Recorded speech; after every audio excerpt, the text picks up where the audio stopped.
जैसे ही British writer H.G. Wales द्वारा एक बहुत ही फेमस किताब जिसका नाम टाइम मशीन था वो उन्होंने पब्लिश करी, उसके बाद से ही ना जाने कितने लोग सामने निकल कर आए जिन्होंने क्लेम किया कि उन्होंने टाइम ट्रेवल किया है। उस किताब के मुताबिक एक वैज्ञानिक टाइम ट्रेवल करके फ्यूचर में चला जाता है जिसमें लोग एक दूसरे को जिंदा खा भी जाते हैं और ये सब वहाँ नॉर्मल बात है। इसके बाद तो यकीन मानिए किताबों की झड़ी सी लग गई जिसमें सभी टाइम ट्रेवल की ही बात कर रहे थे। तो मेरा सवाल ये है कि अगर टाइम ट्रेवल पॉसिबल है तो क्या हम अपने पूर्वजों से या फिर अपने आने वाली पीढ़ियों से मिल सकते हैं। लेकिन आज की इस वीडियो में मैं आपके साथ डिस्कस करूंगा थॉमस जॉनसन नाम के इस लड़के का दिल दहला देने वाला केस। जी हाँ, थॉमस एक 10 साल का लड़का था और वो एक दिन अपने घर से बाहर खेलने गया। उसके साथ उसके कुछ दोस्त भी थे और ये सभी अपने फैमिली फार्म में चले गए। इस फार्म को थॉमस की फैमिली ने हाल ही में खरीदा था और यहाँ पर एक आर्टिफिशियल तालाब भी बनाया गया था। इस बात से थॉमस के पिता को बहुत चिंता रहती थी कि अगर थॉमस इस तालाब के ज्यादा नजदीक गया तो उसकी जान को खतरा हो सकता है। इसलिए थॉमस और उसके दोस्तों को ये सख्त मना किया गया था कि वो इस तालाब के पास ना जाएं। ये फार्म जिस व्यक्ति ने बेचा था उसने थॉमस के परिवार को ये नहीं बताया कि यहाँ पहले भी बहुत अजीब चीजें हो चुकी हैं। जी हाँ, इसमें रहने वाले जानवर अपने आप गायब हो जाते थे और बाद में उनके कोई सबूत तक नहीं मिलते थे। लेकिन इतना सब होने के बाद भी थॉमस ने यहाँ पर जाने का फैसला किया और थॉमस ने इस पानी में उतरने का सोचा। शुरुआत में थॉमस अपने सिर्फ पैरों को लटका कर ही बैठा हुआ था, लेकिन तभी उस पानी का लेवल बढ़ना शुरू हुआ और तभी इस तालाब में मौजूद पानी बहुत तेजी से घूमने लगा और इसी घूमते हुए पानी ने थॉमस को पूरा अंदर तक खींच लिया और देखते ही देखते पूरा थॉमस इस पानी में गायब हो गया था। ये सब होता हुआ देख उसके दोस्त जो साइड में ही खड़े थे वो बहुत ज्यादा डर गए और वो सीधा भागते भागते थॉमस के घर गए और सब कुछ बताया। तुरंत पुलिस को वहां बुलाया गया और गोताखोरों की एक टीम ने उस तालाब के अंदर छानबीन शुरू करी, लेकिन उन्हें वहां थॉमस नहीं मिला। आसपास के इलाके में भी छानबीन की गई, उस तालाब के तल को भी छाना गया, लेकिन वो वहां कहीं नहीं था।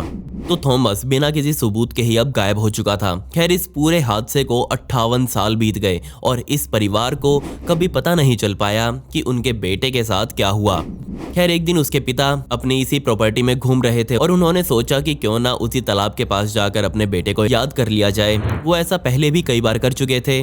अब उसके पिता की उम्र 91 साल की हो चुकी थी और जब वो यहाँ बैठे हुए थे और अपने बेटे को याद कर रहे थे तभी उस तालाब का पानी एकदम से फिर से बढ़ने लगा और देखते ही देखते उसने घूमना शुरू कर दिया। जो पानी अभी तक बिल्कुल शांत था उसमें अब हलचल होने लगी थी और जैसे ही वो पानी शांत होने लगा तभी वो पानी 2 हिस्सों में बट गया और अंदर से एक छोटा सा बच्चा बाहर निकलकर पानी में तैरने लगा। वो बुजुर्ग तुरंत उसे पहचान गया कि ये कोई और नहीं बल्कि उनका ही बेटा है। जो बच्चा वहां से निकलकर सामने आया उसकी उम्र बिल्कुल भी बड़ी नहीं थी और वो उस बुजुर्ग इंसान से यानी कि अपने ही पिता से बातें करने के लिए उतावला था। अब यहाँ पर एक बार फिर से पुलिस को बुलाया गया और यहाँ अब उसके पिता को विश्वास ही नहीं हो रहा था कि तकरीबन 6 दशकों बाद उसका बच्चा फिर से लौट आया है।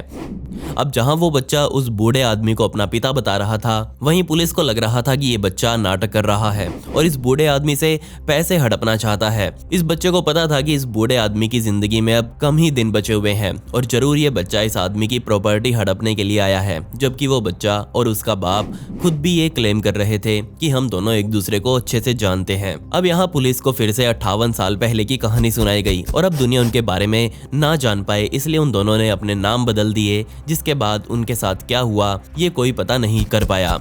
लेकिन अब यहाँ सवाल यही था कि क्या वो बच्चा सच में गायब हुआ था और उन सब जानवरों का क्या हुआ जो फार्म में रहते हुए गायब हुए थे। अब मैं आपको एक दूसरी कहानी पर लेकर चलता हूँ जिसे दुनिया द मोबरली जॉर्डन इंसिडेंट के नाम से भी जानती है। जी हाँ, चार्लेट एन मोबरली और एलेनर जॉर्डन नाम की ये महिलाएं आपस में बहुत अच्छी दोस्त थी। ये ना सिर्फ अच्छी दोस्त थी बल्कि ये दोनों फ्रांस के ही एक स्कूल में टीचिंग भी करती थी और इन्होंने सन 1911 में एक रिपोर्ट पब्लिश की और इस रिपोर्ट में उन्होंने अपने मेडिटेरेनियन पैलेस पर जाने का पूरा ट्रिप एक्सप्लेन किया। उनका ट्रिप रिपोर्ट पब्लिश होने के 10 साल पहले का था, यानी कि सन 1901 के आसपास का, जिसमें उन्होंने लिखा कि वो एक ग्रुप के साथ यहाँ गए थे लेकिन ये दोनों अपने ग्रुप से अलग हो गई और इस पैलेस के पास ही बने एक गांव में वो दोनों गुम हो गई।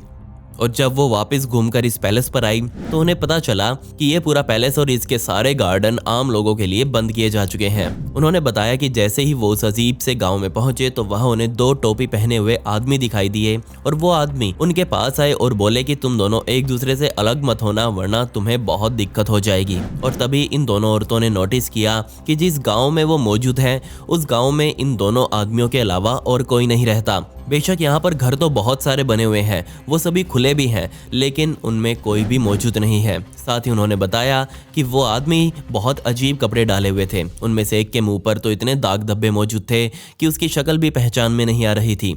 ऐसा लग रहा था जैसे उसने एक 18वीं शताब्दी की कोई ड्रेस डाली हुई हो। उन महिलाओं को याद है कि वो दोनों आदमी बिल्कुल भी आम इंसान नहीं लग रहे थे और इनसे मिलते ही ये दोनों औरतें बुरी तरह डर गईं। और तभी मोबरली को इस गांव के दूसरे कोने पर मौजूद एक महिला दिखाई दी और उस महिला का नाम मैरी एंटोइनेट था।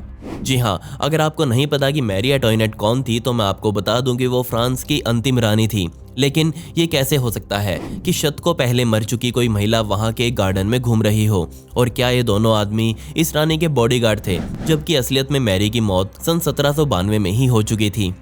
अब उसकी बात चल ही रही है तो मैं आपको बता दूं कि वो अपने समय की सबसे विवादास्पद रानी थी। उसने सन 1774 से 1792 तक अपने देश पर राज किया, लेकिन उसका ये सारा टाइम अपने ही देश के लोगों के साथ धोखाधड़ी करने में बीता। उसकी शादी हो चुकी थी, लेकिन पूरे 8 सालों बाद उसे एक बच्चा हुआ। लेकिन जैसे ही ये बच्चा हुआ तो पूरे देश ने चिल्लाना शुरू कर दिया कि ये बच्चा मैरी और उसके असली पति का नहीं है, बल्कि उसका तो किसी और के साथ चक्कर चल रहा है। इसके अलावा बहुत से लोग ये मानते हैं कि ये रानी दुश्मन देशों के साथ अच्छे संबंध बनाकर रखती थी। इसी वजह से उस रानी को पूरी प्रजा ने मिलकर मौत के घाट उतार दिया। और अब आप यहाँ पर सोच सकते हैं कि रानी मैरी को देखकर मोबरली और एलेनोर की हालत क्या हुई होगी, जिसके बाद वो दोनों महिलाएं अपने रास्ते पर आगे चलती हुई ये समझने की कोशिश कर रही थी कि उन्होंने अभी अभी क्या देखा है। जिसके बाद वो फिर से उस पैलेस में घुसी और अब की बार वो अपनी असल जिंदगी के टाइम में आ चुकी थी और यहीं पर उनको अपना ग्रुप भी मिल गया। उन्होंने ये सब कुछ अपने ग्रुप को बताया और उन्होंने भी माना